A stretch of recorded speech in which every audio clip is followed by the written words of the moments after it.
Selamat datang di Megastory, tempat di mana kisah hidup jadi pelajaran dan drama jadi inspirasi. Bersiaplah, karena setiap cerita akan menyentuh hatimu.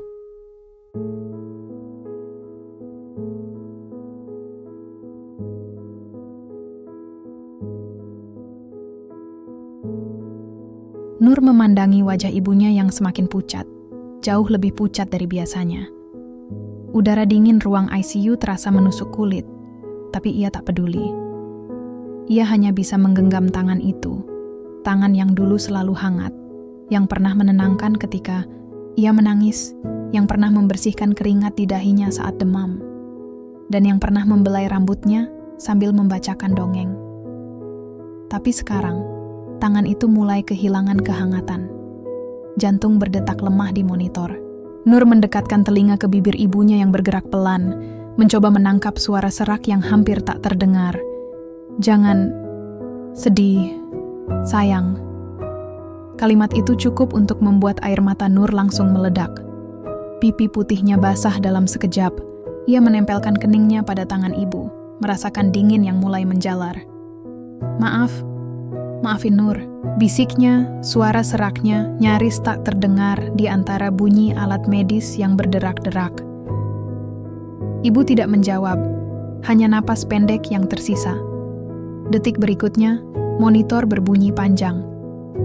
Bunyi datar yang seperti petanda akhir sebuah hidup. Perawat dan dokter bergegas masuk. Tapi mereka semua sudah tahu. Semua sudah terlambat. Nur mundur perlahan, menyaksikan tubuh ibunya ditutup dengan kain putih. Dunia terasa goyah. Kakinya lemas. Ia berusaha berdiri, tapi gagal. Tubuhnya lunglai, jatuh ke kursi plastik ujung ruangan. Matanya tetap tertuju pada jasad ibunya yang diam, seolah masih percaya bahwa wanita itu akan bangkit lagi. Tapi tak ada yang berubah. Duka mendera, tapi belum sempat ia rasakan sepenuhnya. Sebuah suara dingin dari balik pintu membuyarkan tangisnya. "Permisi, Non?" Nur mendongak. Seorang petugas rumah sakit, laki-laki parubaya dengan ekspresi netral, berdiri di ambang pintu. "Saya dari bagian administrasi. Mohon maaf atas musibah ini. Tapi kami harus menyampaikan sesuatu." Nur menelan ludah. Matanya masih berkaca-kaca. "Kami tidak bisa menyerahkan jenazah ibu Anda jika biaya pengobatan belum lunas." Kalimat itu seperti pisau yang menusuk ulu hati. "Apa?" Petugas itu menyerahkan selembar kertas. Total tagihan sebesar 389 juta, belum termasuk biaya pemulasaran. "Kami sangat menyesal, tapi aturan rumah sakit jelas. Jenazah pasien tidak boleh dibawa pulang sebelum seluruh biaya dilunasi." Nur gemetar. Tangannya gemetar, hatinya remuk redam. Ia melihat kembali pada jasad ibunya yang masih tergeletak di ranjang ICU. Bayangan masa lalu muncul begitu saja. Hari-hari ketika mereka tinggal di kontrakan kecil, makan nasi dengan garam karena tak ada lauk, atau saat ibunya rela bekerja sampai larut malam sebagai penjahit demi sekolah Nur. Dan sekarang, setelah semua pengorbanan itu, jasadnya disandera karena uang, tapi Saya tidak punya uang sebanyak itu," bisik Nur. Suaranya serak. "Silakan mengajukan pembayaran bertahap atau pinjaman rumah sakit. Tapi tanpa pembayaran awal minimal 50 juta, kami tidak bisa menyerahkan jenazah." Nur memejamkan mata. Napasnya memburu. Hatinya hancur. Air matanya mengalir tanpa henti. Ia tak bisa membayangkan bagaimana harus memberitahu tetangga bahwa jenazah ibu tak bisa dikubur hari ini karena belum bayar. Bagaimana ia harus menjelaskan pada tetangga bahwa ibunya, orang baik yang dulu sering membantu orang lain, sekarang menjadi korban sistem yang tak manusiawi. Saya akan cari cara," gumamnya pelan. Petugas itu mengangguk singkat, lalu meninggalkan Nur sendirian bersama jasad ibunya. Nur merogoh saku celananya, mencari ponsel. Layar retak itu menyala. Ia membuka daftar kontak. Nama-nama teman lama, tetangga, kerabat. Tapi siapa yang bisa dipinjami uang puluhan juta? Siapa yang mau membantu tanpa pamrih? Ia menatap langit-langit ruang ICU. Lampu neon menyala terang, tapi hatinya gelap gulita. Lalu sebuah nama muncul di benaknya. Pak Burhan. Lelaki tua yang dulu pernah datang ke kontrakan mereka, membawa beras dan susu. Lelaki yang dulu ayahnya bicarakan sebagai teman lama. Tapi lama setelah ayah meninggal tak pernah muncul lagi. Nur merogoh dompetnya. Di dalamnya tersimpan kartu nama Usang, alamat dan nomor telepon. Ia tak ragu lagi. Dengan langkah gontai, ia keluar dari ruang ICU menuju halte bus terdekat. Malam telah menjelma ketika Nur sampai di depan gerbang besar rumah Pak Burhan. Rumah megah itu terlihat asing, tapi ia tak punya pilihan lain. Ia mengetuk pagar besi, menunggu jawaban dari satpam. Setelah beberapa menit, ia dipersilakan masuk. Di dalam, ruang tamu luas dengan sofa beludru coklat dan lukisan besar bergantung di dinding. Nur duduk dengan jasus, menunggu kedatangan tuan rumah. Akhirnya pintu terbuka. Seorang pria parubaya dengan jas warna gelap masuk. Wajahnya tenang, tapi sorot matanya tajam. "Nur?" katanya pelan. Nur mengangguk. Pak Burhan duduk di hadapannya. Sorot matanya berubah, lebih lembut. "Aku baru saja mendengar kabar tentang ibumu. Turut berduka cita." Nur menahan isak. Ia menyerahkan kertas dari rumah sakit. "Ibu saya tidak bisa membawa pulang jasadnya. Mereka menahannya karena biaya belum lunas. Saya tidak punya uang sebanyak ini. Saya tidak tahu lagi harus kemana." Pak Burhan membaca kertas itu dalam diam. Matanya menyipit. Lalu, ia menatap Nur. "Ada satu cara," katanya. Nur mendongak. "Aku bisa membayar semua biaya itu, tapi dengan syarat." Nur menunggu. "Aku ingin kamu menikah denganku." Kalimat itu membuat waktu seolah berhenti. Nur membelalak. "Apa?" Pak Burhan menatapnya lurus. "Aku tahu ini terdengar gila. Aku tahu aku bukan pria muda. Tapi ini adalah satu-satunya cara agar rumah sakit melepaskan jenazah ibumu. Sebagai istri sahmu, aku bisa mengambil alih tanggung jawab finansial. Dan kamu juga akan aman." Nur tercekat. Otaknya berputar cepat. Ini gila. Ini tidak masuk akal. Tapi, apakah ia punya pilihan lain? Bayangan wajah ibu muncul lagi. Senyum lelah, suara lembut, tangan yang pernah mengusap kepala Nur saat masih kecil. Saya harus melakukan ini," gumamnya.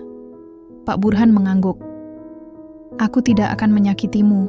Aku hanya ingin membantumu." Nur menghela napas panjang. Matanya berkaca-kaca lagi, tapi kali ini bukan karena kesedihan, melainkan karena penyerahan total, penyerahan diri pada takdir yang bahkan ia sendiri takut untuk bayangkan. Baiklah, saya terima." Dan dengan kalimat itu, nasib Nur berubah selamanya. Hujan deras mengguyur kota sejak seminggu lalu. Langit terlihat murung, seperti ikut berduka atas kepergian ibu Nur. Di dalam ruang keluarga rumah Pak Burhan, udara terasa sesak meskipun AC menyemburkan hawa dingin. Nur duduk di ujung sofa beludru biru tua, jasus dan basah karena hujan. Tubuhnya lelah, pikirannya kacau, dan hatinya penuh konflik. Di hadapannya, Pak Burhan masih memandangnya dengan ekspresi tenang, seolah-olah tawarannya baru saja adalah hal biasa, sebuah usulan bisnis sederhana, bukan perjanjian hidup yang akan mengubah segalanya. "Kamu tidak harus menjawab sekarang," kata Pak Burhan pelan. Suaranya rendah tapi tegas. "Tapi waktu kamu terbatas. Rumah sakit tidak akan menunggu selamanya." Nur menatap lantai marmer mengkilap di bawahnya. Bayangan wajah ibu muncul lagi. Senyum itu, tangan yang hangat, lagu pengantar tidur yang sering dinyanyikan dengan suara serak. Ia menelan ludah, mencoba menahan isakan yang mulai naik dari tenggorokan. Apa ini satu-satunya cara?" bisiknya. Suaranya nyaris tak terdengar. Pak Burhan mengangguk pelan. "Sayangnya, ya, jika kamu menjadi istriku secara sah, maka biaya pengobatan ibumu akan ditanggung sebagai tanggung jawab pasien yang memiliki keluarga.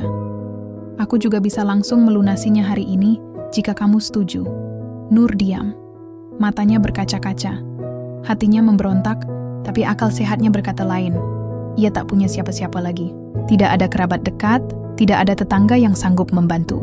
Semua tabungan sudah habis untuk biaya pengobatan. Bahkan pinjaman dari teman sekolah dulu pun belum cukup.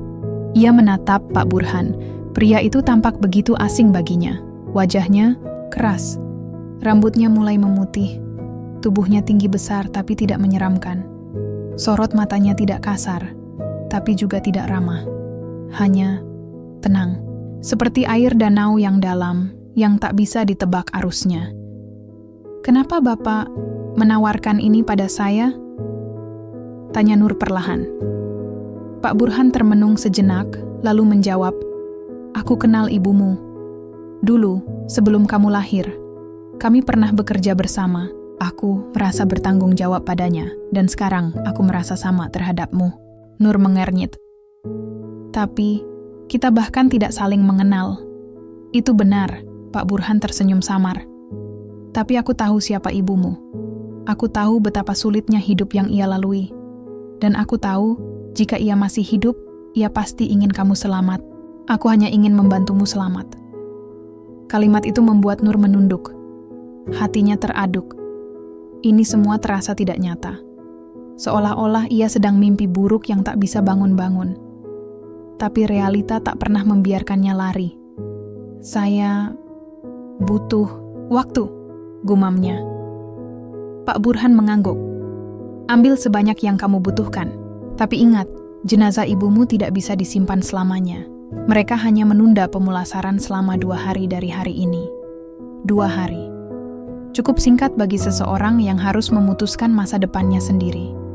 Malam itu, Nur pulang ke kontrakan kosong.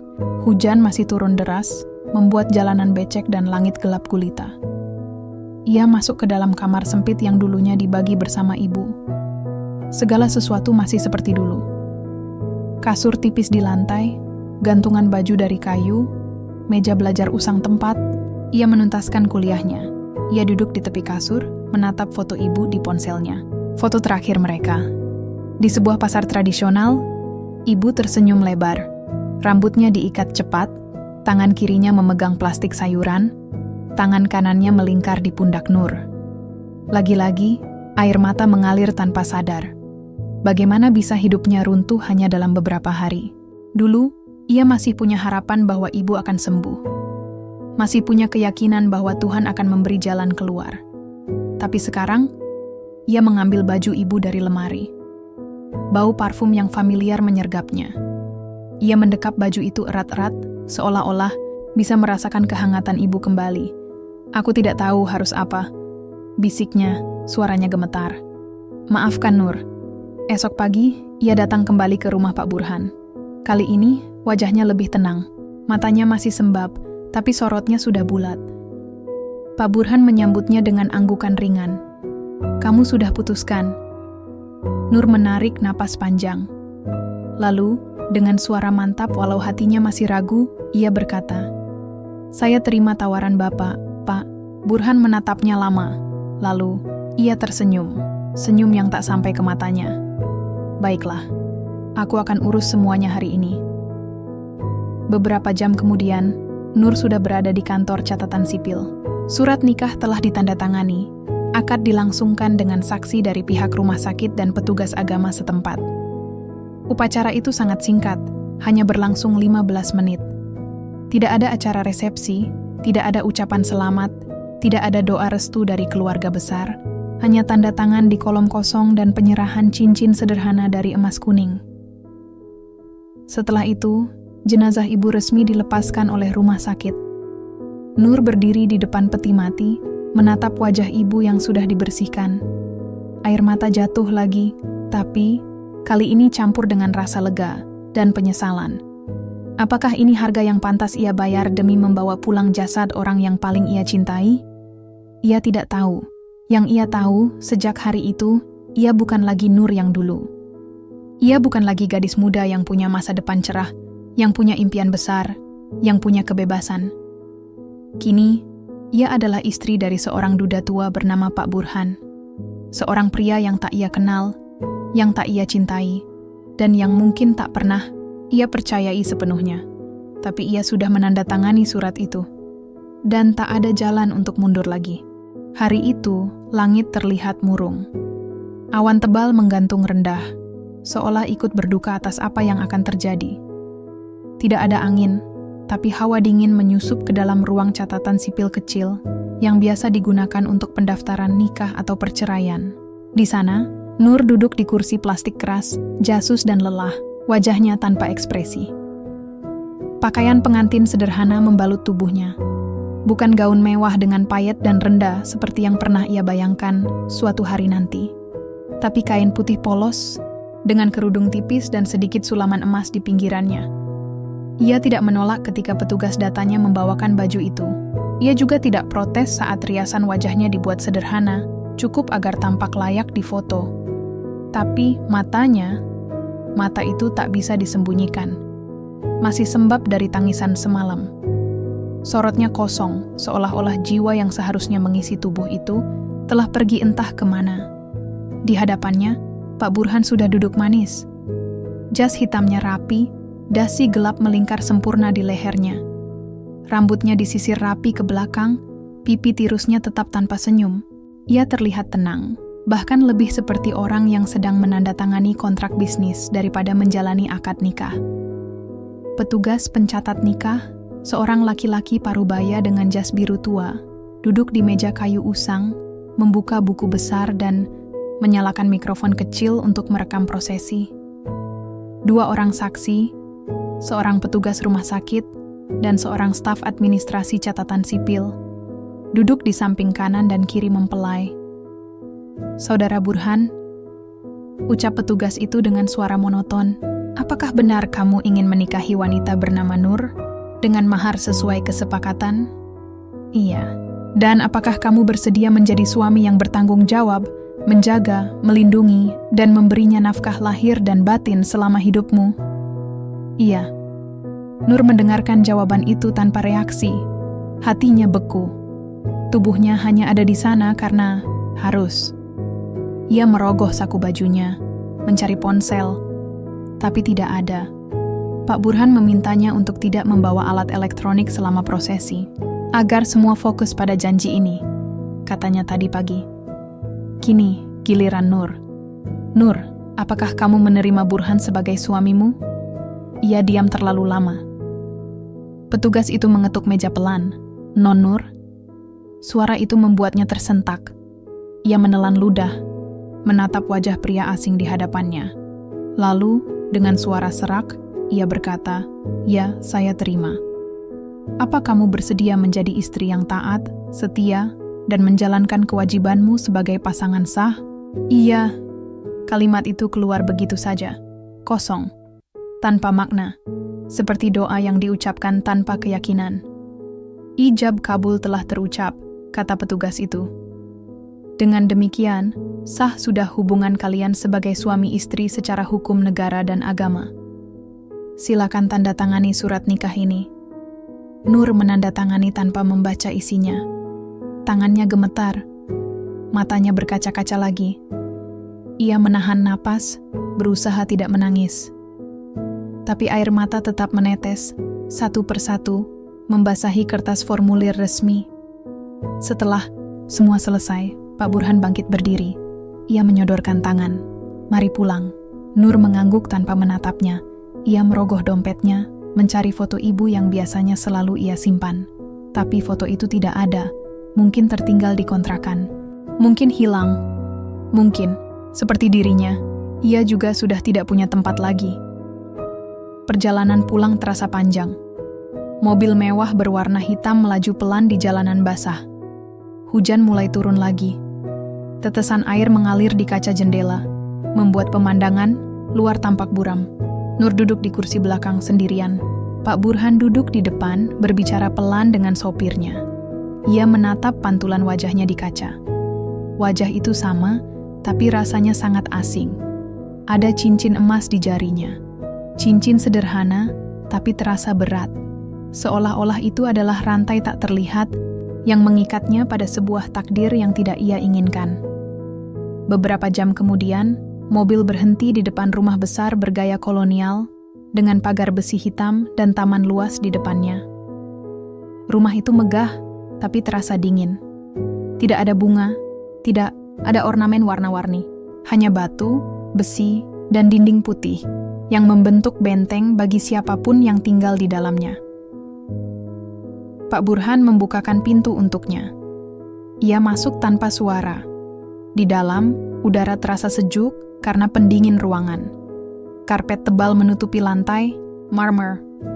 Lukisan abstrak menggantung di dinding. Tapi tak ada foto keluarga. Tak ada tanda bahwa rumah ini pernah dihuni oleh kehidupan nyata. Kamu bisa istirahat di kamar utama, kata Pak Burhan. Aku akan urus pemakaman ibumu sore ini. Nur mengangguk. Terima kasih. Ia berjalan menuju kamar yang ditunjukkan. Pintu besar terbuka, menampakkan kamar tidur luas dengan tempat tidur besar, gorden tebal, dan meja rias di sudut. Di dinding, cermin raksasa memantulkan wajahnya. Ia duduk di tepi ranjang, menatap cincin di jarinya. Lalu, untuk pertama kalinya sejak akad, ia menangis. Tapi bukan karena kehilangan ibu, melainkan karena ia merasa telah kehilangan dirinya sendiri. Malam itu, jenazah ibu dikuburkan di pemakaman umum di pinggir kota. Upacara dilakukan sederhana. Tidak banyak orang yang datang. Hanya beberapa tetangga lama dan teman sekolah Nur. Pak Burhan tidak hadir. Ia mengirimkan karangan bunga besar dari pihak keluarganya, tapi tidak muncul secara langsung. Nur berdiri di samping pusara, tangan menggenggam bunga kamboja putih. Ia menunduk, berdoa dalam hati. Maafkan Nur. Maafkan aku karena melakukan ini. Maafkan aku karena tidak bisa menjadi anak yang baik. Air matanya jatuh ke tanah basah. Ia tidak merasa lega. Ia tidak merasa damai. Yang ia rasakan hanya kehilangan. Kehilangan ibu, kehilangan masa depan, dan kehilangan dirinya sendiri. Sejak hari itu, ia bukan lagi gadis muda yang punya impian. Ia bukan lagi mahasiswi yang punya harapan. Ia bukan lagi putri dari seorang ibu yang penuh kasih sayang. Ia kini adalah istri dari seorang duda tua. Dan ia belum tahu apakah ia bisa bertahan dalam pernikahan tanpa cinta ini. Malam itu, udara terasa lebih dingin dari biasanya. Langit gelap tanpa bintang, dan bulan pun enggan menampakkan diri. Di dalam rumah besar Pak Burhan, sunyi menyergap seperti kabut tebal yang tak bisa ditembus suara. Nur berdiri di ambang pintu, kamar utama, jasus dan lelah. Tas kecil yang ia bawa dari kontrakan lama masih menggantung di bahunya. Di sekelilingnya, kemewahan rumah itu terasa asing. Dinding marmer putih, karpet tebal berwarna abu-abu, lampu gantung kristal yang redup, dan tirai beludru hitam yang menjuntai hingga ke lantai. Tapi semua itu tidak memberikan rasa nyaman. Justru, semakin membuatnya merasa seperti terperangkap dalam sebuah istana yang kosong. Ia mendekati tempat tidur besar dengan sprei putih bersih dan bantal-bantal empuk. Ia duduk perlahan, tangan gemetar, menyentuh permukaan kasur yang terlalu empuk untuk ukuran tubuhnya yang kecil. Matanya tertuju pada cincin emas di jarinya. Masih terasa dingin, masih terasa seperti rantai tak terlihat yang mengikatnya pada nasib ini. Di luar kamar, langkah kaki pelan terdengar. Nur mendengarkan, napasnya memburu. Lalu, suara itu berhenti di depan pintu kamarnya. Tidak ada ketukan, hanya diam. Beberapa detik kemudian, suara itu menghilang. Nur menoleh ke arah pintu, tapi tak ada yang muncul. Lagi-lagi, hanya kesunyian. Dari balik pintu, Pak Burhan berdiri diam. Tangannya sempat terangkat untuk mengetuk, tapi urung dilakukan. Ia menatap kayu mahoni itu, seolah-olah bisa melihat apa yang ada di baliknya. Wanita muda yang kini menjadi istrinya. Duduk sendirian, mungkin ketakutan, mungkin menangis. Ia menarik napas panjang. Hatinya terasa berat. Bukan karena penyesalan, tapi karena beban kenangan yang mulai bangkit lagi. Ia menuruni tangga besar menuju ruang keluarga. Di sana, sofa kulit hitam menghadap televisi layar lebar yang tidak menyala. Api di perapian menyala redup, memberikan sedikit kehangatan di tengah malam yang dingin. Pak Burhan duduk, menopang dagu dengan kedua tangan. Pandangannya kosong. Di atas meja rendah di hadapannya, sebuah foto tua dalam bingkai kayu tergeletak. Foto itu menunjukkan seorang wanita muda dengan senyum lembut dan mata penuh harapan. Rambutnya dikepang satu, wajahnya cerah meskipun bajunya sederhana. Wanita itu adalah Ibu Nur. Ia merogoh sakunya, mengeluarkan kunci kecil dari logam kuning. Kunci itu bukan kunci rumah, bukan kunci mobil. Ini adalah kunci dari sebuah brankas kecil di dalam ruang kerjanya. Brankas yang berisi dokumen-dokumen penting. Dokumen yang bahkan Nur belum tahu keberadaannya. Pak Burhan menatap foto itu lama. Lalu, dengan suara serak, ia berbisik. "Maafkan aku. Aku sudah janji akan melindungi." Anakmu Kingkuna kembali ke kamar. Nur mencoba tidur. Ia berguling ke sisi kiri tempat tidur, memeluk bantal, berusaha menenangkan pikiran. Tapi bayangan hari ini terus berputar di benaknya. Akad yang cepat, pemakaman yang singkat, dan sekarang, pernikahan yang hampa. Air matanya mengalir lagi. Perlahan, tanpa suara. Hatinya terasa robek oleh banyak hal. Kehilangan ibu, kehilangan masa depan, dan kehilangan martabat. Kenapa harus begini? Apa Tuhan benar-benar membiarkannya sendirian? Ia merogoh saku celananya, mencari ponsel. Tapi lagi-lagi, ia ingat bahwa ia tidak membawanya masuk ke dalam rumah. Pak Burhan memintanya untuk melepaskan dunia lama sebelum memasuki rumah baru. Dan sekarang ia benar-benar sendirian. Ia menatap jam dinding di sudut kamar.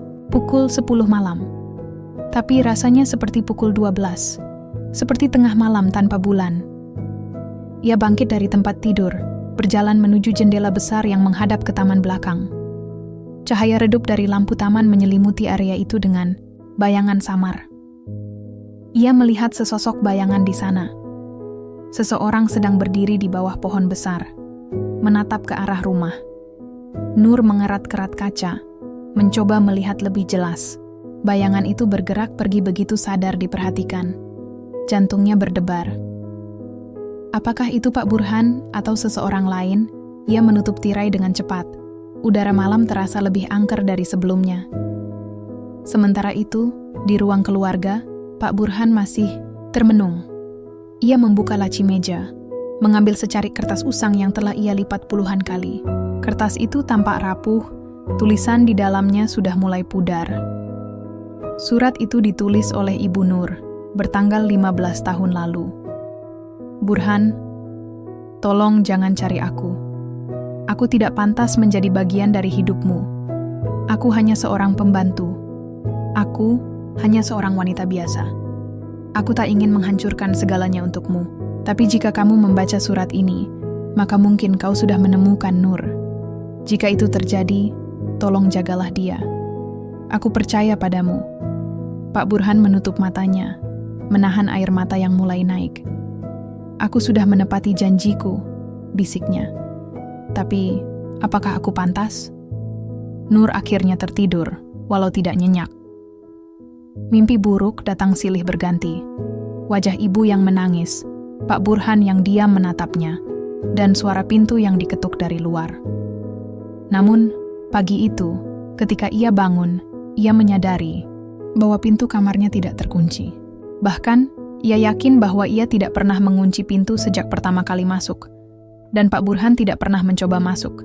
Ia duduk di tepi ranjang, menatap pintu itu lama. Entah mengapa, perasaannya campur aduk. Ada rasa lega, tapi juga rasa bingung. Kenapa Pak Burhan tidak melakukan apa-apa? Apakah dia tidak menginginkannya? Atau mungkin ada alasan lain? Sebuah pertanyaan mulai muncul di benaknya. Apa tujuan sebenarnya Pak Burhan menikahinya? Hari itu, Nur turun ke ruang makan untuk sarapan. Meja panjang sudah disediakan dengan berbagai lauk, nasi hangat, telur dadar, sayur tumis, dan teh manis. Panas. Tapi hanya satu kursi yang tersedia, satu set piring, satu gelas. Ia duduk sendirian. Setelah beberapa menit, Pak Burhan muncul dari tangga atas. Ia mengenakan jas biru tua, dasi merah tua, dan rambutnya disisir rapi seperti biasa. "Selamat pagi," sapanya tenang. Nur mengangguk pelan. "Sarapan saja dulu. Aku harus pergi ke kantor." Ia berjalan ke arah pintu utama. Tapi sebelum keluar, ia berhenti sejenak. "Kau aman di sini," katanya tanpa menoleh. "Jangan khawatir." Lalu, ia pergi. Nur menatap punggung itu sampai lenyap dari pandangan. Hatinya kembali penuh tanda tanya. Aman? Apa artinya itu? Dan untuk pertama kalinya sejak menikah, ia merasa bahwa hubungan ini bukan hanya tentang uang atau tanggung jawab. Ada rahasia yang lebih besar di balik semua ini. Dan ia mulai merasa ia akan segera menemukannya. Hari-hari bergulir lambat tapi penuh teka-teki. Nur masih tinggal di rumah besar Pak Burhan, tetapi rasanya seperti menghuni sebuah istana yang penuh bayangan masa lalu. Suaminya jarang pulang, kadang tidak terlihat selama 2 hingga 3 hari, berturut-turut. Ketika datang, ia hanya menyapa singkat sebelum langsung masuk ke ruang kerja di lantai atas dan menutup pintu rapat-rapat. Nur tidak pernah dimasukkan ke dalam ruang itu. Bahkan ketika ia mencoba mendekati, suara dering telepon dari dalam sering terdengar, disusul dengan bisikan rendah Pak Burhan yang tampaknya sedang berbicara dengan seseorang yang sangat penting. Setiap kali ia mencoba bertanya, jawaban yang didapat selalu sama, "Ini bukan urusanmu." Kata-kata itu menusuk lebih dalam daripada penolakan atau kemarahan. Ia tidak dianggap sebagai bagian dari hidup suaminya. Seolah-olah pernikahan mereka adalah transaksi tanpa makna emosional. Tapi Nur mulai merasa bahwa ada sesuatu yang lebih besar dari sekadar kewajiban atau kesepakatan. Dan ia mulai curiga bahwa hubungan antara Pak Burhan dan ibunya bukan hanya sekadar kenalan biasa. Pada malam keempat setelah pernikahan, saat hujan turun ringan dan udara terasa lembab, Nur memutuskan untuk membuktikan dugaannya. Ia menunggu sampai jam 10 malam, ketika Pak Burhan sudah meninggalkan rumah beberapa jam lalu. Sopirnya tadi sempat berkata bahwa tuannya akan pergi ke sebuah pertemuan bisnis yang penting dan mungkin baru pulang pagi. Nur menyalakan lampu tidur di kamar utama, pura-pura tertidur. Tapi begitu suara mobil melaju keluar gerbang, ia bangkit, pelan. Hatinya berdebar, tapi tekadnya bulat. Ia melepas sandal agar tidak menimbulkan suara, lalu naik ke lantai 2. Di ujung koridor, terletak pintu kayu gelap yang selama ini menjadi batas tak tersentuh. Ruang kerja Pak Burhan. Ia menoleh ke kanan dan kiri, memastikan tidak ada asisten rumah tangga atau satpam yang melihat. Lalu dengan tangan gemetar, ia mencoba menarik gagang pintu. Terbuka, tidak dikunci. Nur menarik napas panjang, lalu masuk perlahan, menutup pintu dari dalam. Ruang kerja itu luas, dilengkapi dengan karpet tebal dan jendela besar yang tertutup tirai, beludru hitam.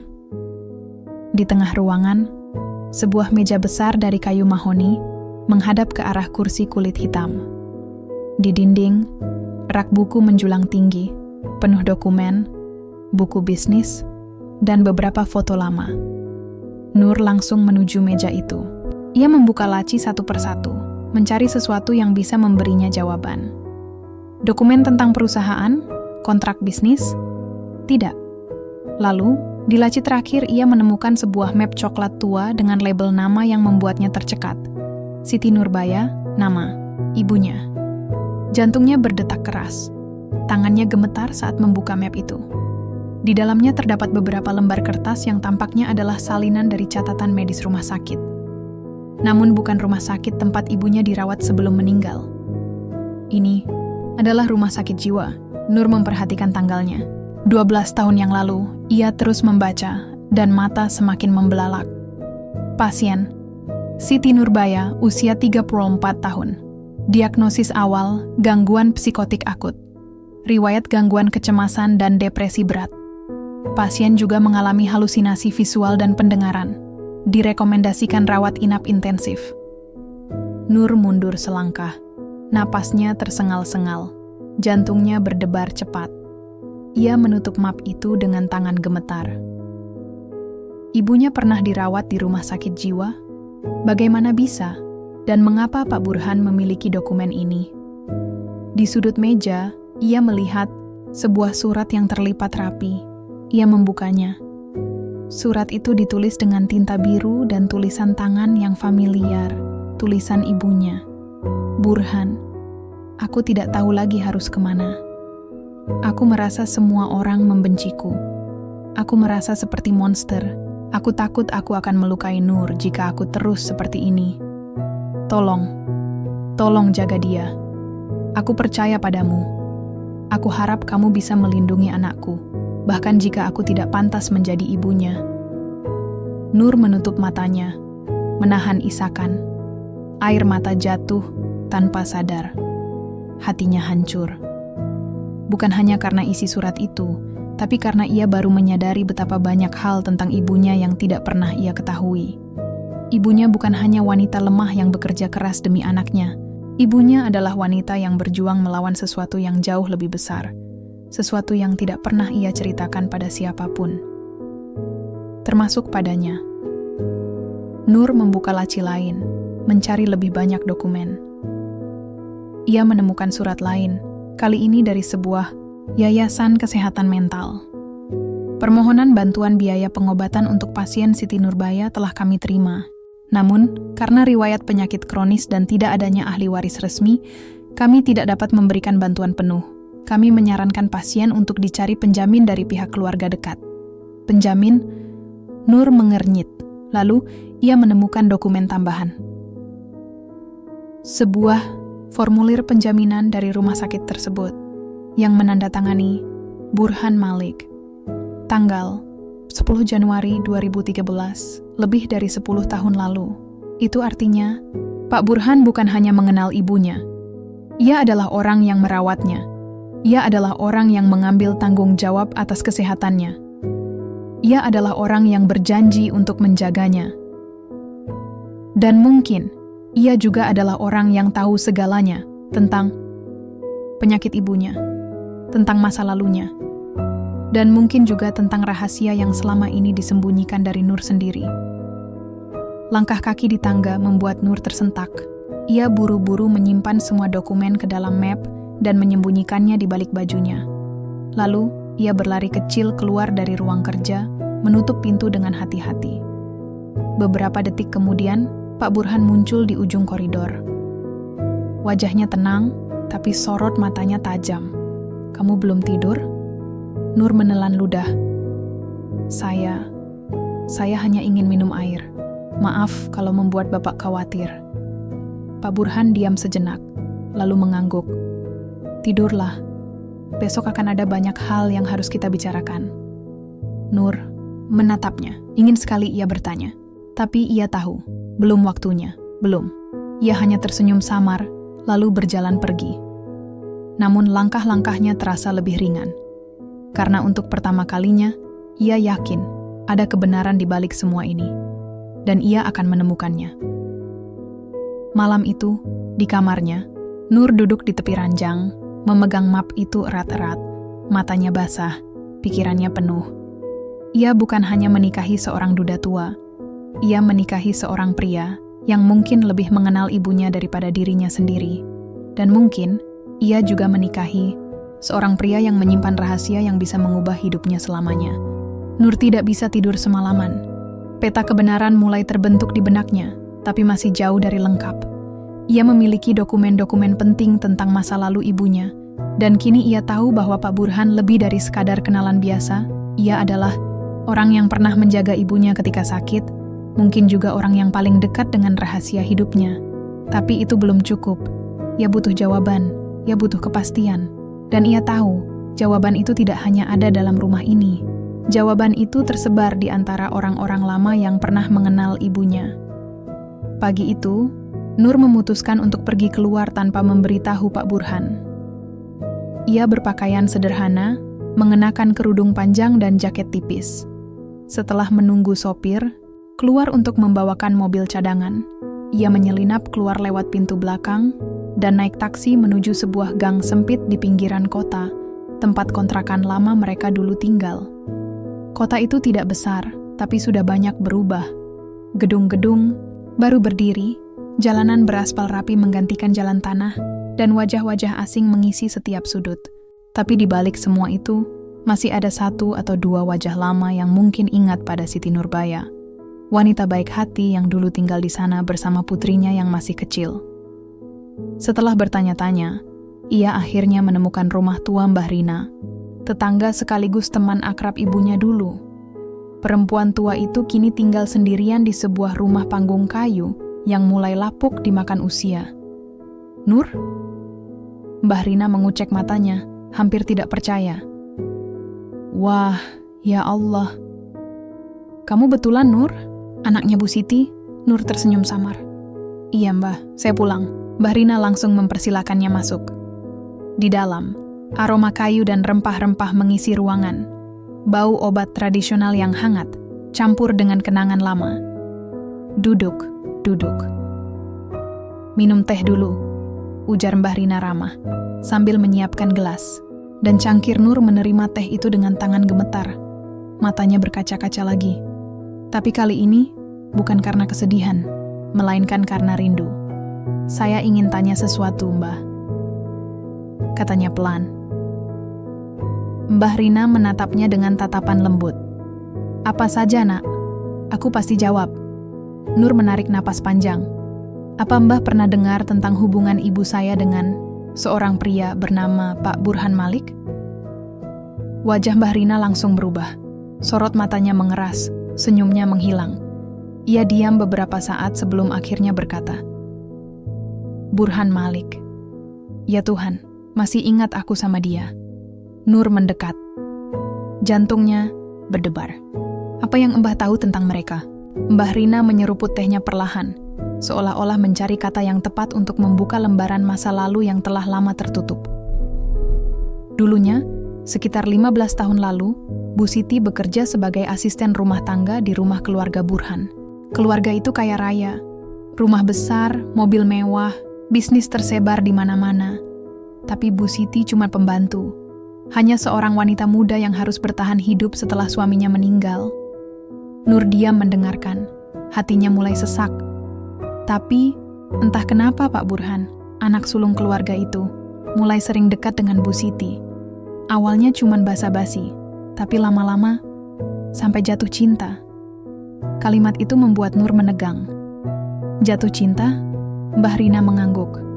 "Ya, banyak orang di kampung ini tahu." Mereka melihat cara Pak Burhan menatap Bu Siti, cara dia selalu menyapanya. Bahkan kadang, dia sendiri yang turun ke dapur hanya untuk ngobrol sejenak. Nur menelan ludah. "Lalu, apa yang terjadi?"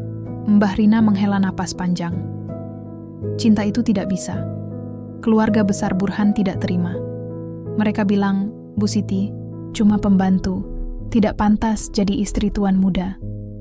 Akhirnya, Bu Siti dipindahkan ke cabang rumah lain, jauh dari sini. Dan Pak Burhan dikirim ke luar negeri untuk kuliah." Nur meremas ujung bajunya.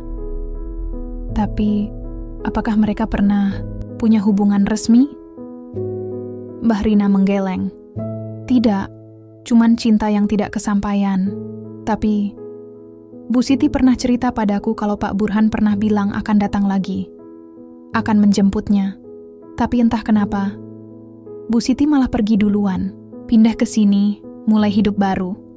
Dan akhirnya, kamu lahir." Nur menunduk, napasnya memburu, matanya basah. "Jadi, inikah alasannya? Inikah alasan Pak Burhan menikahinya? Bukan karena uang, bukan karena kewajiban, tapi karena penyesalan masa lalu?" "Bu Siti, dia sangat sayang sama kamu," lanjut Mbah Rina pelan. "Tapi aku tahu, bagian dari dirinya masih menunggu seseorang yang tidak pernah datang." Nur menggigit bibir. Apakah Mbah tahu penyakit yang diderita ibu?" Mbah Rina termenung. Dia pernah cerita soal sakit kepala yang terus datang, susah tidur. Kadang, dia merasa seperti ada yang mengikutinya. "Aku pikir itu cuma tekanan dari pekerjaan dan kesedihan yang ditumpuk-tumpuk. Tapi lama-lama, aku lihat dia berubah. Jadi murung, takut, bahkan kadang bicara sendiri." Nur menutup mata. Hatinya robek. Selama ini, ia hanya tahu ibunya adalah wanita kuat. wanita yang rela bekerja keras demi menyekolahkan anaknya. Tapi ternyata, ibunya sedang berperang sendirian, melawan bayangan masa lalu, melawan suara-suara yang mungkin hanya bisa ia dengar. Dan mungkin, Pak Burhan adalah satu-satunya orang yang tahu hal itu. Beberapa jam kemudian, Nur meninggalkan rumah Mbah Rina. Udara siang terasa panas, tapi hatinya dingin. Ia kembali ke taksi, duduk diam, menatap jendela yang memantulkan wajahnya. Bayangan ibu muncul lagi. Senyum lelah itu. Tangan yang pernah mengusap dahinya saat demam. Lagu pengantar tidur yang sering dinyanyikan meskipun suaranya serak. Lalu, muncul bayangan Pak Burhan. Wajah tenangnya. Kata-katanya yang selalu singkat. Sikapnya yang tidak seperti suami pada umumnya. Mungkin, ia memang tidak pernah menginginkan pernikahan ini sebagai hubungan suami istri biasa. Mungkin ia hanya ingin menebus dosa. Dan mungkin, ia ingin melindungi janji yang pernah ia buat pada wanita yang pernah ia cintai. Saat Nur sampai di rumah, Pak Burhan sudah ada di sana. Ia duduk di ruang keluarga, membaca koran dengan ekspresi tenang. Tapi begitu melihat Nur masuk, sorot matanya berubah. "Kamu pergi kemana?" Nur tidak menjawab langsung. Ia hanya duduk di sofa yang berseberangan dengannya. Matanya menatap lurus ke arah Pak Burhan. "Saya tahu tentang ibu saya dan Anda." Pak Burhan menurunkan korannya. Wajahnya tidak terkejut, hanya sedih. "Saya pergi ke tempat tetangga lama kami. Mereka cerita segalanya." Pak Burhan menarik napas panjang. "Aku tidak pernah menyangka kamu akan mencarinya." Nur mengepal tangannya. "Kenapa Anda tidak pernah cerita? Untuk apa?" "Agar saya tahu. Agar saya mengerti.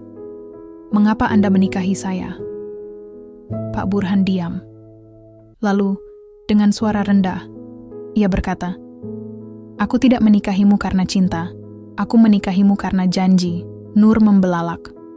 "Janji? Iya, janji yang aku buat pada ibumu." Saat dia pergi, dia tinggalkan surat. Isinya cuma satu. "Jagalah Nur. Jangan biarkan dia sendirian." Nur menutup mulutnya. Air matanya jatuh lagi. "Jadi, Anda menikahi saya. Hanya karena itu?" Pak Burhan mengangguk. "Aku tidak tahu kamu akan menjadi seperti ini. Aku hanya ingin kamu aman. Aku tidak ingin kamu mengalami apa yang dialami ibumu." Nur menatapnya lama. Tapi kali ini, rasa benci dan kebingungan mulai berganti dengan sesuatu yang lain. Rasa kasihan, empati, dan mungkin awal dari pemahaman. Malam itu, Nur duduk di balkon belakang rumah besar itu. Langit sudah gelap, tapi bulan tampak terang. Ia memandangi foto ibu yang berhasil ia ambil dari dompet lama. "Ma, apakah ini yang kamu harapkan? Apakah kamu ingin aku tetap dekat dengan Pak Burhan?" Ia mengusap air matanya. "Aku tidak tahu harus merasa marah atau bersyukur." Di kejauhan, lampu ruang kerja Pak Burhan menyala redup. Nur menatapnya sejenak, lalu berbisik pelan, "Terima kasih, karena telah menjaga janji itu." Pagi itu, udara di dalam rumah besar terasa lebih panas dari biasanya. Padahal AC menyemburkan dinginnya hawa luar, tapi rasa gerah justru berasal dari dalam diri Nur sendiri. Ia duduk di ruang makan yang luas, menghadapi piring berisi nasi uduk, hangat dan telur dadar lembut yang baru saja disiapkan oleh asisten rumah tangga. Tapi ia tidak menyentuh makanan itu. Di seberang meja, Pak Burhan sedang sibuk membaca koran dengan ekspresi tenang seperti biasa. Sorot matanya fokus, alisnya sedikit, berkerut karena ulasan politik hari ini. Tapi tiba-tiba, sebuah dering memecah kesunyian. Telepon dari kantor depan. "Pak Burhan, ada tamu." Suara sopir dari interkom terdengar samar. Pak Burhan menatap jam dinding. "Siapa?" "Non Aisyah." Nur mendongak begitu mendengar nama itu. Aisyah? Nama yang terdengar familiar, tapi ia tak bisa mengingat di mana pernah mendengarnya. Pak Burhan menutup korannya pelan, suruh masuk. Ia bangkit dari kursi, merapikan dasinya. Lalu, sebelum pergi, ia menatap Nur. Ada urusan bisnis hari ini. Jangan tunggu aku untuk makan siang. Nur hanya mengangguk. Tapi hatinya mulai gelisah. Siapa wanita bernama Aisyah? Itu? Beberapa menit kemudian, Nur mendengar suara langkah kaki di lantai atas. Suara tinggi. Sepatu hak runcing yang mengetuk-ngetuk lantai marmer. Ia keluar dari ruang makan dan mencoba mencari sumber suara itu. Dari balik sudut koridor, ia melihatnya. Wanita. Itu cantik, tinggi semampai, rambut hitamnya dikepang satu, wajahnya bersih tanpa celah, dan senyumnya anggun. Ia memakai blazer putih dan celana bahan biru tua yang membuatnya tampak profesional sekaligus elegan. Ia juga sangat akrab dengan rumah ini. Ia bahkan tahu di mana letak ruang kerja Pak Burhan tanpa harus bertanya. Nur memperhatikan dari kejauhan saat wanita itu masuk ke ruang kerja Pak Burhan. Pintu tertutup rapat, tapi dari celah tirai jendela, ia bisa melihat bagaimana Pak Burhan langsung tersenyum. Senyum yang belum pernah ia lihat sejak mereka menikah. Senyum yang hangat, senyum yang intim. Dan entah mengapa, sesuatu di dalam diri, Nur mulai terbakar. Cemburu. Tapi bukan cemburu karena cinta. Ini adalah cemburu dari ketidakpastian, dari rasa tersingkir, dari pertanyaan yang terus menggema. Aku istri sahmu. Tapi kenapa kau tersenyum begitu padanya? Hari-hari berikutnya, wanita itu terus datang. Namanya benar-benar Aisyah Malik. Dan setelah beberapa kali melihatnya, Nur akhirnya sadar. Wanita itu bukan tamu biasa. Ia adalah putri Pak Burhan dari hubungan gelap masa lalu. Saat Nur mencoba mencari informasi, para pegawai rumah tangga bicara dengan nada rendah dan was-was.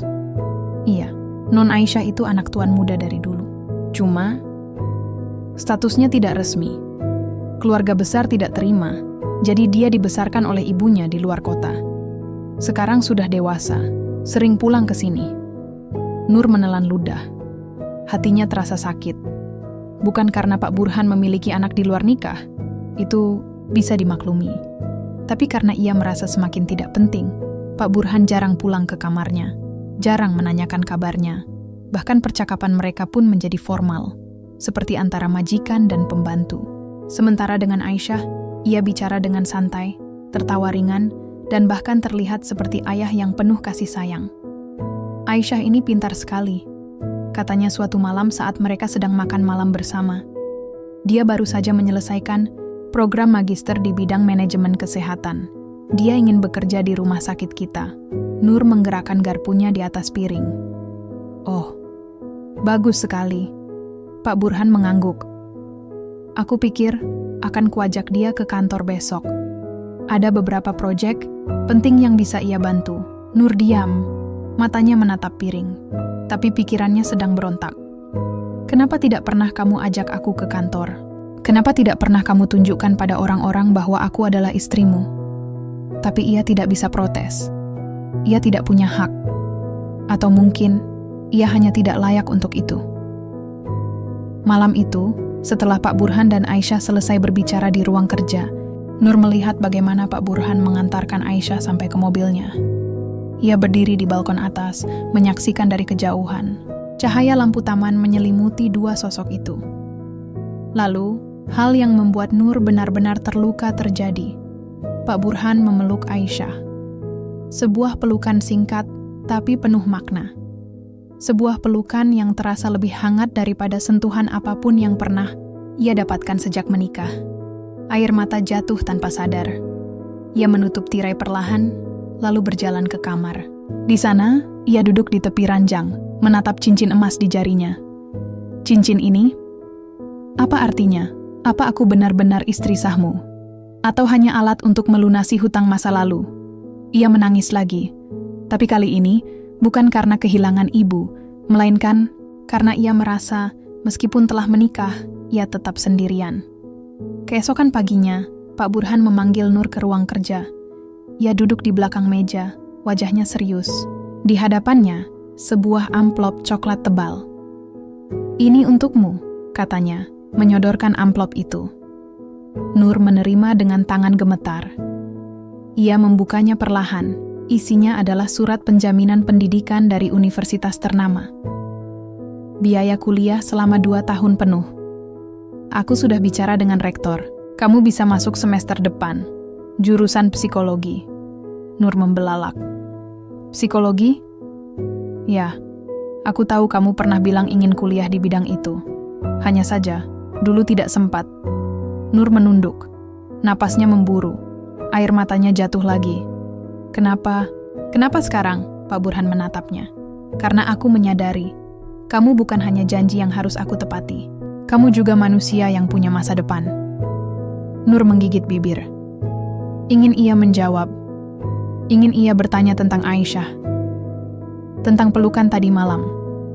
Tentang mengapa ia tidak pernah merasa dicintai. Tapi semua kata itu lenyap begitu saja. Yang tersisa hanya satu kalimat. Terima kasih. Pak Burhan mengangguk pelan. Jangan sia-siakan kesempatan ini. Nur keluar dari ruang kerja itu dengan amplop masih di tangan. Langkah kakinya ringan, tapi hatinya berat. Ia tidak tahu apakah ia bisa menerima bantuan ini. Ia tidak tahu apakah ia bisa mempercayai pria ini. Tapi ia tahu satu hal. Ia tidak akan terus menjadi bayangan di rumah ini. Suatu hari, ia akan berdiri tegak. Dan ia akan mencari jawaban atas segala kebenaran yang masih disembunyikan darinya. Termasuk tentang wanita bernama Aisyah itu. Nur tidak bisa diam lagi. Sejak hari itu, sejak ia melihat Pak Burhan memeluk Aisyah dengan kelembutan yang belum pernah ia lihat sebelumnya, api dalam dirinya terus menyala. Rasa tersingkir, rasa tidak penting, dan pertanyaan-pertanyaan tanpa jawaban membakar pikirannya setiap kali ia sendirian. Ia tahu bahwa wanita itu adalah anak kandung Pak Burhan dari hubungan gelap masa lalu. Itu sudah cukup untuk membuatnya merasa seperti orang asing di rumah suaminya sendiri.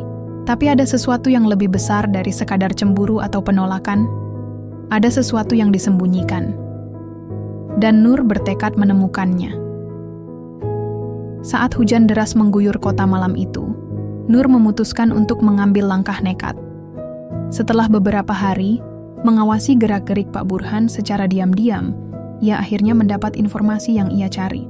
Dengan mobil pribadi milik keluarga yang biasa dipakai oleh sopir, ia mengikuti Pak Burhan dari kejauhan saat pria itu meninggalkan rumah sekitar pukul 10 malam. Ia memarkir kendaraan beberapa blok jauhnya dari lokasi tujuan, lalu berjalan kaki menuju sebuah kompleks apartemen mewah di pinggiran kota. Dari balik tiang parkir, ia melihat Pak Burhan turun dari mobilnya dan masuk ke gedung apartemen tersebut. Ia menunggu beberapa menit, lalu mengikutinya masuk ke dalam lift. Setelah mencocokkan nomor lantai dengan pengamatan sebelumnya, Nur mengetuk pintu apartemen 12B. Beberapa detik kemudian pintu dibuka. Aisyah berdiri di sana mengenakan baju tidur sutra biru tua. Sorot matanya awalnya heran, tapi berubah menjadi dingin begitu melihat siapa yang datang. Kamu? Nur menegakkan badan. Saya ingin bicara. Aisyah menghela napas panjang, lalu membukakan pintu. Masuk saja. Kalau kamu sampai ke sini, pasti kamu sudah tahu banyak. Di dalam apartemen, suasana terasa sangat personal. Dinding putih dihiasi foto-foto keluarga, lukisan abstrak, dan buku-buku tebal tentang manajemen bisnis serta psikologi. Di meja ruang tamu, tergeletak album foto usang. Nur duduk di sofa kulit hitam, masih dengan jaket basah karena hujan. Aisyah duduk di seberangnya, dengan secangkir teh hangat di tangan. Jadi, apa yang kamu mau? Tanya Aisyah tenang, Tot Nur menatapnya lurus. Siapa ibumu? Aisyah menyeruput tehnya perlahan, seolah-olah menimbang apakah harus menjawab atau tidak. Aku tidak akan menipumu, lanjut Nur. Aku sudah tahu kamu adalah anak Pak Burhan dari hubungan gelap. Tapi aku juga yakin, ada sesuatu antara ibumu dan ibuku. Aisyah menghela napas. Lalu, ia bangkit dari tempat duduknya dan mengambil sebuah kotak kayu dari lemari kaca. Kotak itu dibuka, dan di dalamnya terdapat surat-surat usang, foto-foto kuning, dan sebuah kalung emas sederhana. Ia memberikan salah satu foto itu pada Nur. Di foto itu, terlihat dua wanita muda sedang tersenyum lebar. Satu dari mereka adalah Ibu Nur, wajahnya ceria meskipun bajunya sederhana. Di sampingnya, seorang wanita cantik dengan senyum anggun dan mata tajam. Itu adalah Aisyah, atau lebih tepatnya, Ibu Aisyah. "Ini ibuku," kata Aisyah pelan. "Namanya Siti Rahmah. Dia sahabat baik ibumu. Mereka bekerja bersama di rumah keluarga Burhan dulu. Dan dia juga istri kedua Pak Burhan selama 5 tahun. Nur menelan ludah. Matanya tak lepas dari foto itu. "Ibuku dan ibumu. Teman dekat?" Aisyah mengangguk. "Ya, bahkan lebih dari itu. Mereka seperti saudara. Saat ibuku hamil denganku, ibumu yang merawatnya. Saat keluarga besar Burhan marah dan memisahkan mereka, ibuku kabur keluar kota. Dan ibumu membantunya melahirkan secara diam-diam." Nur menutup mulutnya. Hatinya mulai sesak. "Kenapa? Kenapa Pak Burhan tidak pernah cerita ini padaku?" Aisyah menatapnya. "Karena dia takut kamu akan membencinya. Karena semua ini adalah dosa yang tidak pernah ia maafkan pada dirinya sendiri." Nur menggeleng pelan. "Tapi, mengapa ibumu meninggal? Apa yang terjadi padanya?" Wajah Aisyah berubah murung. "Dia sakit. Kanker payudara stadium akhir. Tapi ia tidak punya uang untuk berobat. Ibumu mencoba membantunya. Tapi akhirnya, ibuku meninggal. Dan ibumu mungkin merasa bersalah karena gagal menyelamatkannya." Nur menatap foto itu lama. Air matanya jatuh satu persatu. Ibunya tidak hanya berjuang sendirian, ia juga mencoba menyelamatkan sahabatnya. Dan mungkin itulah alasan mengapa ia menjadi semakin rapuh. Beberapa jam kemudian, Nur meninggalkan apartemen itu dengan hati penuh konflik. Langit masih gelap, hujan belum reda, tapi udara terasa lebih ringan. Ia menaiki taksi yang sudah ia pesan sebelumnya, duduk diam di belakang, memandangi jalanan yang basah. Lalu, sebuah pikiran muncul di benaknya. Apakah Pak Burhan menikahiku karena janji itu saja? Atau karena ia ingin menebus kesalahan pada 2 wanita yang pernah ia tinggalkan? Ketika ia sampai di rumah, Pak Burhan belum pulang. Lampu di ruang kerjanya mati. Hanya lampu teras yang menyala redup. Nur langsung naik ke kamarnya, mandi cepat, dan berganti baju. Tapi ia tidak bisa tidur. Ia menunggu. Hampir tengah malam ketika ia mendengar suara mobil berhenti di depan rumah. Lalu, langkah kaki pelan di tangga. Ia menunggu sampai Pak Burhan sampai di koridor lantai atas. Lalu ia keluar dari kamarnya. "Pak," Burhan terkejut melihatnya. "Kamu belum tidur?" Nur menatapnya. "Saya baru saja dari apartemen Aisyah." Wajah Pak Burhan langsung berubah. "Apa?" "Aku tahu segalanya tentang Ibu Aisyah, tentang hubungan Ibu Aisyah dan ibuku, tentang bagaimana kamu meninggalkan mereka berdua, dan bagaimana kamu mencoba menebusnya dengan menikahiku." Pak Burhan diam. Ia tidak membantah. Ia bahkan tidak marah. Ia hanya menunduk. "Aku tidak pernah berniat menyakitimu," katanya pelan. Nur menghela napas. "Aku tidak marah karena kamu menikahi Aisyah atau karena kamu memiliki anak dari hubungan lain.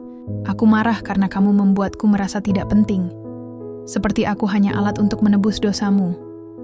Pak Burhan mengangkat wajahnya. Matanya berkaca-kaca. "Aku tidak tahu cara lain untuk melindungi janji itu selain dengan menikahimu.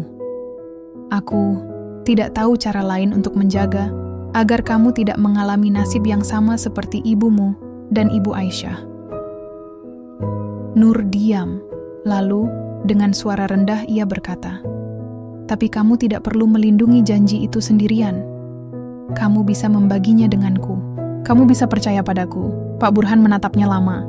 Lalu, dengan suara serak, ia berkata, "Maaf." 2 kata itu cukup untuk membuat Nur meneteskan air mata lagi. Tapi kali ini, bukan karena sakit, melainkan karena ia akhirnya merasa didengar. Malam itu, mereka duduk di balkon belakang rumah besar, saling berhadapan, saling menatap. Tidak ada janji, tidak ada cinta. Tapi untuk pertama kalinya sejak pernikahan mereka, ada kejujuran. Dan mungkin Dari kejujuran itu, sebuah hubungan baru bisa dimulai. Setelah malam konfrontasi dengan Aisyah dan percakapan panjang dengan Pak Burhan, sesuatu di dalam dirinya mulai berubah. Ia bukan hanya merasa tersisih, ia merasa ditipu, dibohongi oleh takdir, oleh pria yang kini menjadi suaminya, dan mungkin juga oleh ibunya sendiri. Tapi ia tidak akan terus-terusan menjadi bayangan di rumah ini. Hari itu, pagi masih menyimpan embusan angin dingin dari hujan semalam. Nur bangun lebih awal dari biasanya. Ia sudah tidak memakai baju tidur lembut yang disediakan oleh asisten rumah tangga. Kali ini, ia memilih baju lama, kemeja putih polos dan celana jeans ketat yang dulu sering ia pakai saat kuliah. Ia turun ke ruang makan, tempat sarapan selalu disiapkan rapi di atas meja marmer besar. Tapi hari ini, ia tidak menyentuh apapun. Ia hanya duduk, menatap Pak Burhan yang sedang membaca koran seperti biasa. "Saya ingin bicara," katanya tiba-tiba.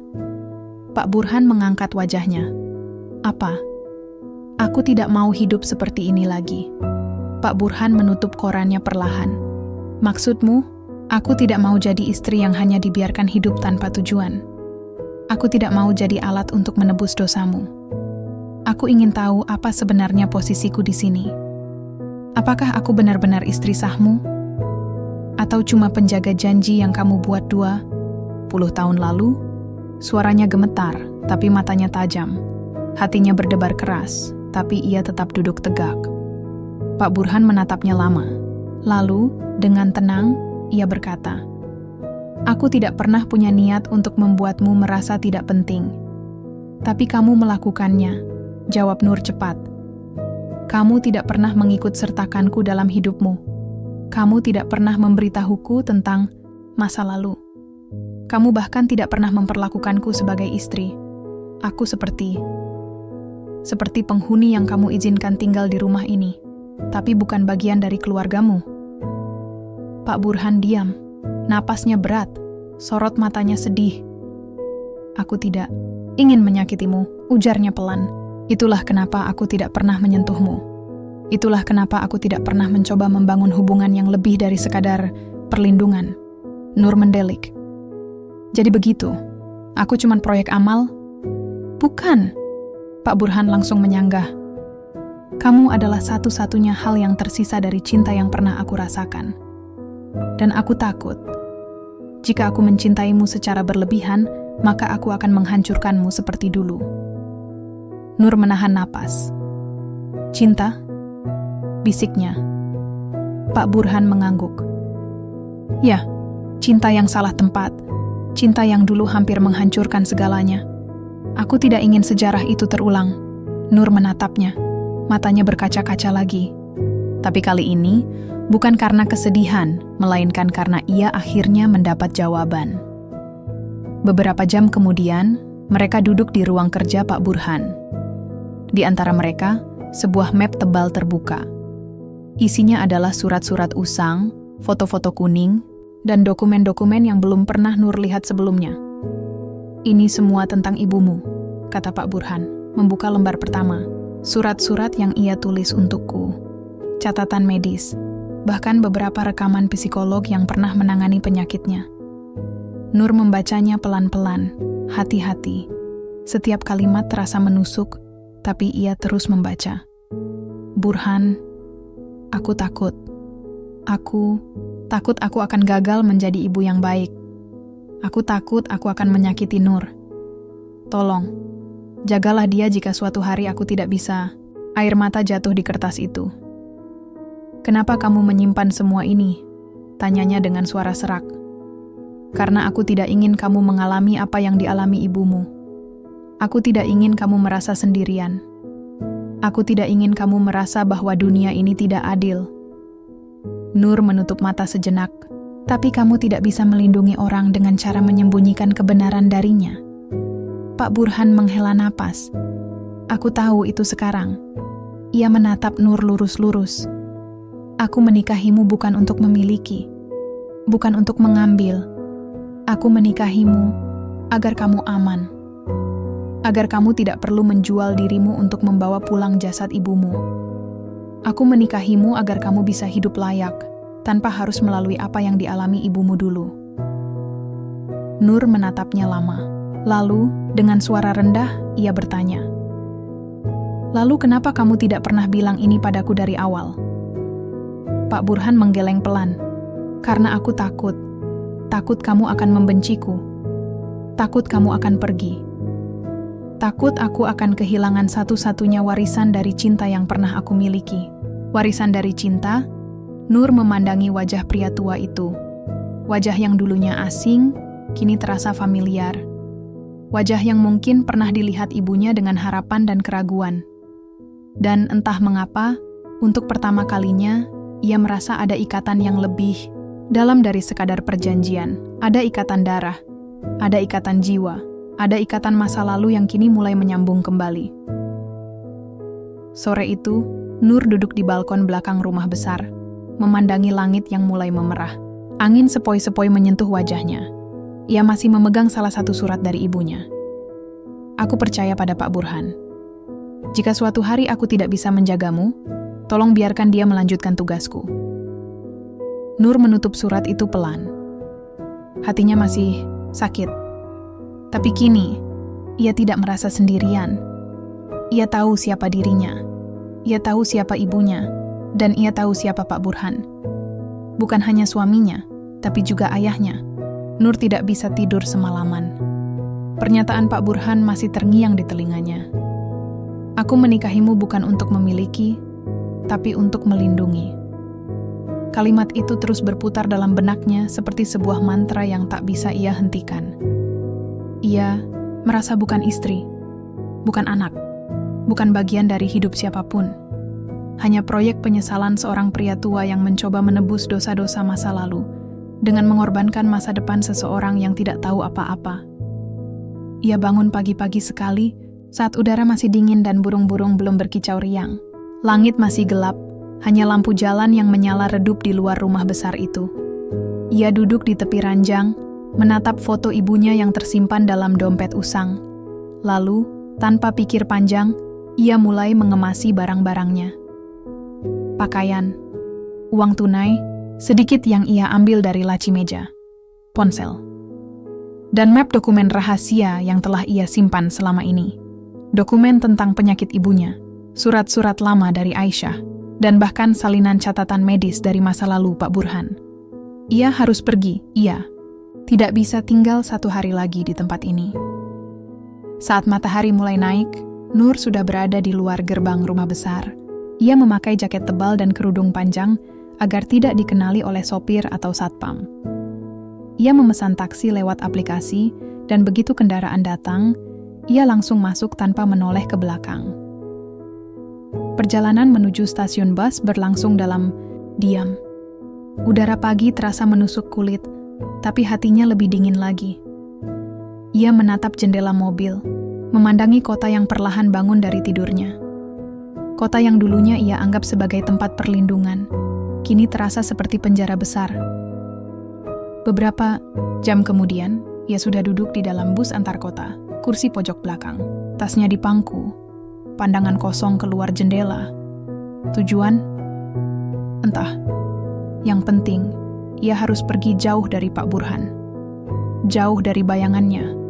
Jauh dari semua kebohongan yang ia rasa telah menjebaknya sejak awal. Tapi ia salah. Kehidupan tidak akan membiarkannya lari begitu saja. Hari itu juga, berita tentang pernikahan kontroversial antara seorang gadis muda dan duda kaya mulai menyebar luas di media sosial. Awalnya hanya kabar simpang siur dari tetangga rumah besar. Lalu menjadi viral ketika seorang netizen mengunggah foto Nur turun dari mobil Pak Burhan beberapa minggu lalu. Judul-judul sensasional bermunculan, gadis muda dinikahi duda tua demi bayar biaya rumah sakit ibunya, pernikahan terpaksa. Kisah pilu seorang anak yatim. Apakah ini kasus perkawinan darurat yang dimanfaatkan? Foto-foto lama muncul, video rekaman CCTV dari rumah sakit, bahkan wawancara singkat dengan asisten rumah tangga di kediaman Pak Burhan yang memberi kesan bahwa Nur adalah istri yang tidak pernah disukai. Netizen marah, sebagian membela, mengatakan bahwa Nur korban situasi. Sebagian lagi menyerang, mengatakan bahwa ia hanya mencari uang dan kesempatan. Dan ketika berita itu sampai ke telinga Pak Burhan, ia langsung bertindak. Bus yang ditumpangi, Nur baru saja berhenti di terminal luar kota ketika ponselnya mulai berdering tanpa henti. Nomor asing. Akun media sosial yang menagih jawaban. Orang-orang yang ingin ekspos ceritanya. Tapi panggilan terakhir membuatnya tercekat. Nomor Pak Burhan. Ia menatap layar, ragu-ragu. Lalu, akhirnya, ia mengangkatnya. "Di mana kamu?" Suara Pak Burhan tenang, tapi tegas. Nur menelan ludah. Saya sudah pergi." "Kamu tidak bisa pergi begitu saja, Nur. Dunia luar sudah tahu tentang kita. Kamu tidak bisa lari dari ini." "Aku tidak lari," jawab Nur pelan.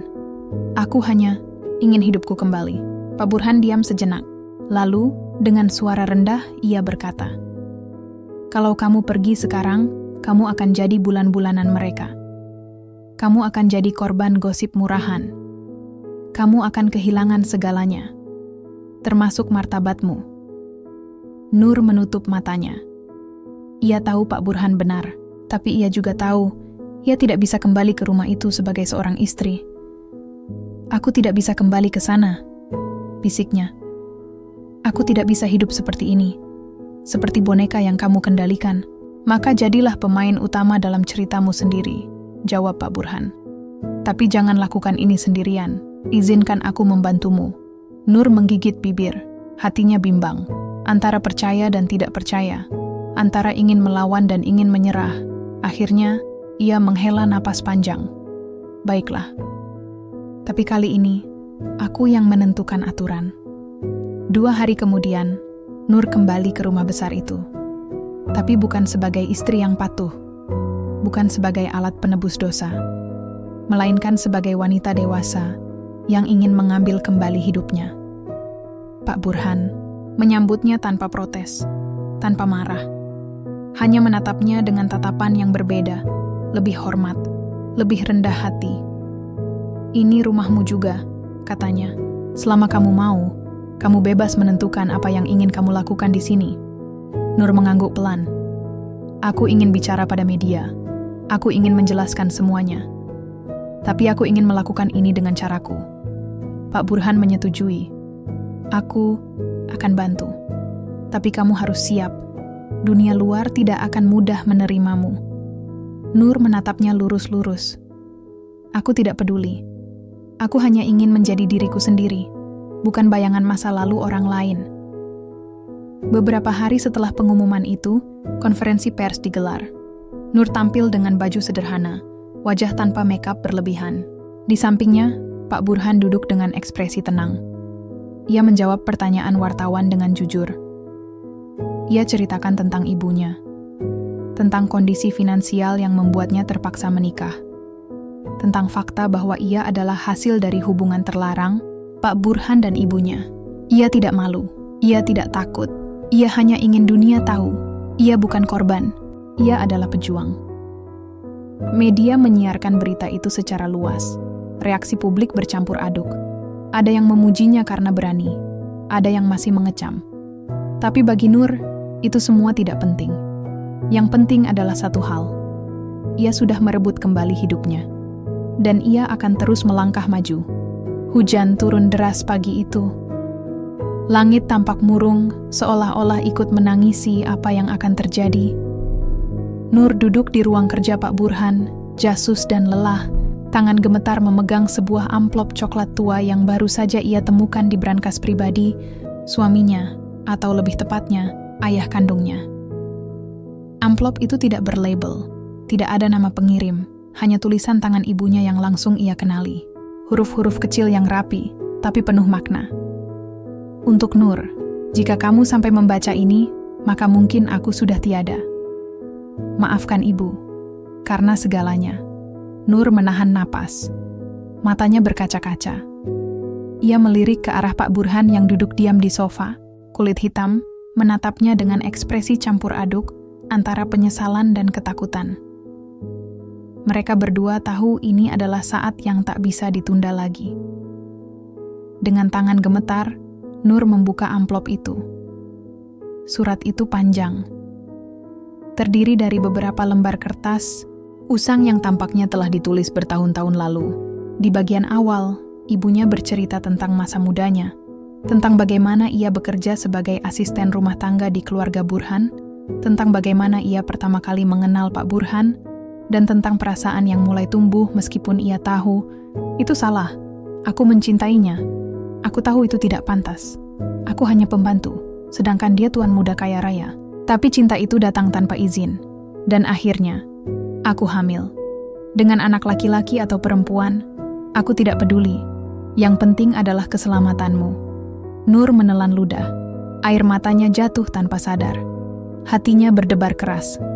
Lanjutan surat itu menjelaskan bagaimana Pak Burhan ingin menikahinya secara resmi, tapi keluarganya menentang keras. Lalu, bagaimana ibunya memilih untuk kabur, menyembunyikan kehamilannya, dan membesarkan Nur sendirian. Burhan ingin membantuku. Dia bahkan rela meninggalkan keluarganya demi kami. Tapi aku takut sejarah akan terulang. Aku takut kamu akan menjadi korban dari konflik besar yang tidak kamu mengerti. Jadi aku pergi. Aku biarkan kamu hidup tanpa tahu siapa ayahmu sebenarnya. Agar kamu aman. Agar kamu punya kesempatan untuk hidup normal. Nur menutup mata. Napasnya tersengal-sengal. Hatinya remuk redam. Bukan karena marah, tapi karena begitu banyak pengorbanan yang selama ini ia abaikan. Ia membuka lembar terakhir dari surat itu. Jika kamu membacanya, berarti aku sudah pergi. Dan jika kamu bertemu dengan Burhan, tolong, jangan salahkan dia. Ia bukan musuhmu. Ia adalah ayahmu. Dan ia adalah satu-satunya orang yang bisa melindungimu jika aku tidak ada. Tulisan itu diakhiri dengan coretan kecil di sudut kertas. Sebuah gambar sederhana dari 3 orang berdiri bersama. Seorang wanita, seorang pria, dan seorang anak kecil. Di bawahnya tertulis, keluarga yang seharusnya kita miliki. Nur mendongak. Pandangannya buram karena air mata. Ia menatap Pak Burhan, yang masih diam seperti patung. Pria itu tidak mencoba membela diri. Ia hanya menunggu reaksi Nur. Reaksi dari anak perempuan yang selama ini ia anggap sebagai janji yang harus ia lindungi, bukan sebagai darah dagingnya sendiri. Aku tidak tahu, bisik Nur, suaranya serak. Selama ini, aku membencimu karena merasa kau hanya menggunakan aku untuk menebus dosamu. Tapi ternyata, Pak Burhan menunduk. Ibu kamu adalah wanita yang hebat.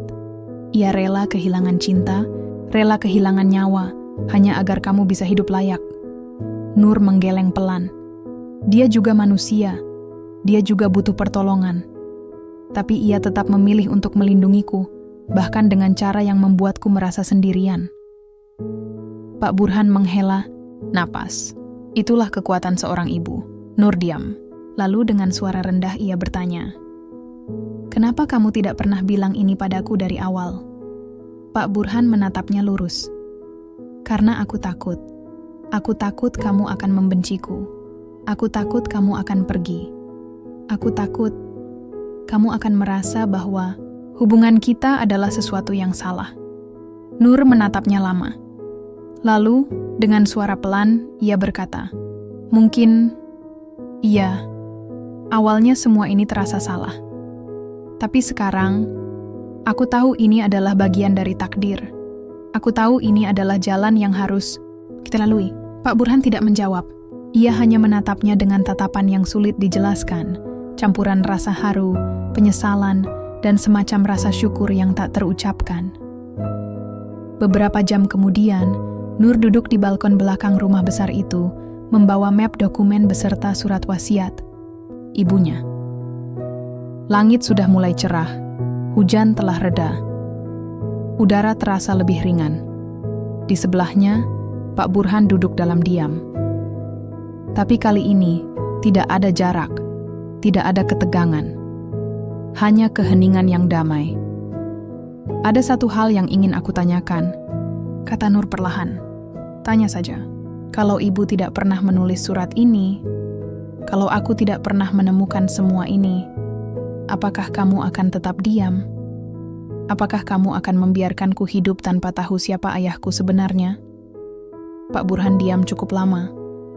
Lalu, dengan suara rendah, ia menjawab, "Aku tidak tahu. Aku masih takut. Tapi, mungkin suatu hari nanti, aku akan memberitahumu. Ketika waktunya tepat. Ketika kamu sudah benar-benar siap." Nur menatap langit senja yang mulai memerah. Ia tersenyum samar. "Aku sudah siap sekarang." Pak Burhan menoleh, sorot matanya lembut. "Terima kasih, karena telah menjadi ayahku." Kata-kata itu cukup untuk membuat Pak Burhan meneteskan air mata. Air mata kebahagiaan. Air mata penyesalan. Dan air mata kebangkitan dari seorang ayah yang akhirnya diterima oleh putrinya. Sore itu, mereka duduk berdampingan, saling menatap langit, yang perlahan berubah warna. Tidak ada kata-kata lagi, tidak ada penjelasan tambahan.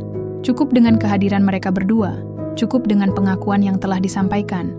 Dan untuk pertama kalinya sejak menikah, Nur merasa bahwa ia tidak hanya memiliki seorang suami, ia memiliki seorang ayah. Dan ia tidak perlu membenci lagi, karena ia akhirnya tahu, ia tidak pernah sendirian. Langit pagi itu biru cerah, tanpa awan. Angin sepoi-sepoi menyentuh wajah Nur yang berdiri di halaman belakang rumah besar itu. Di tangannya, secangkir teh hangat masih mengepul perlahan. Ia memejamkan mata sejenak, menghirup udara pagi yang bercampur aroma bunga Kamboja dari taman depan. Rumah ini, yang dulu terasa seperti penjara, kini terasa seperti tempat penyembuhan. Bukan karena kemewahan atau keindahan arsitekturnya, tapi karena semua kenangan, luka, dan kebenaran yang telah ia temui di sini. Ia bukan lagi gadis muda yang datang dengan hati hancur, membawa jasad ibu yang disandera oleh biaya rumah sakit. Ia bukan lagi wanita muda yang rela menikahi duda tua demi sebuah janji keselamatan. Ia juga bukan lagi istri yang hidup dalam bayang-bayang masa lalu suaminya. Kini, ia adalah putri dari cinta yang sempat salah tempat, putri dari pengorbanan seorang ibu dan keraguan seorang ayah. Dan yang paling penting, ia adalah dirinya sendiri. Beberapa bulan telah berlalu sejak konferensi pers itu. Dunia luar masih sesekali membicarakan kisahnya. Ada yang tetap mengecam, nah ada yang mulai memahami. Tapi bagi Nur, semua itu sudah tidak penting lagi. Ia telah mengambil alih narasi hidupnya. Ia telah menjalani hidupnya dengan cara yang ia tentukan sendiri. Ia akhirnya masuk ke program magister psikologi, seperti yang Pak Burhan janjikan. Kuliahnya berjalan lancar. Setiap hari, ia semakin mendekatkan diri pada tujuan barunya. Membantu orang-orang yang memiliki riwayat trauma seperti ibunya dulu. Ia ingin menjadi psikolog yang bisa memberikan harapan, seperti yang Pak Burhan coba lakukan untuknya, meskipun caranya dulu salah. Hubungan mereka perlahan membaik. Tidak dalam bentuk cinta romantis, tapi dalam bentuk kasih sayang seorang ayah dan anak. Mereka tidak selalu sepakat. Masih ada ketegangan. Masih ada luka yang belum sepenuhnya sembuh. Tapi setidaknya, mereka mencoba. Pak Burhan lebih sering diam sekarang. Lebih banyak mendengar daripada berbicara. Ia tidak lagi mencoba mengendalikan hidup Nur. Ia hanya hadir sebagai sosok yang siap mendukung tanpa syarat. Dan itu cukup dan Nur berjalan menuju sudut taman, tempat sebuah kursi kayu usang berdiri di bawah pohon mangga tua. Ia duduk di sana, menatap langit lepas. Di saku jaketnya, ia merogoh dan mengeluarkan foto lama. Foto ibunya saat masih muda, tersenyum lembut, dengan rambut dikepang satu, dan sorot mata penuh harapan. Ia menempelkan foto itu di dada, rasakan dinginnya angin pagi menyusup ke kulit. "Ibu," bisiknya pelan, "aku sudah menemukan jawabanmu." Air matanya jatuh perlahan.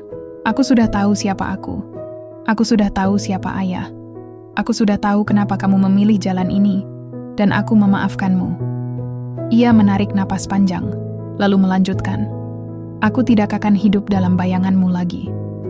Aku akan hidup dengan caraku sendiri, tapi aku akan membawa doamu, cintamu, dan pengorbananmu bersamaku, selalu." Ia tersenyum samar. Lalu, dengan lembut, ia menyimpan foto itu kembali ke dalam dompet.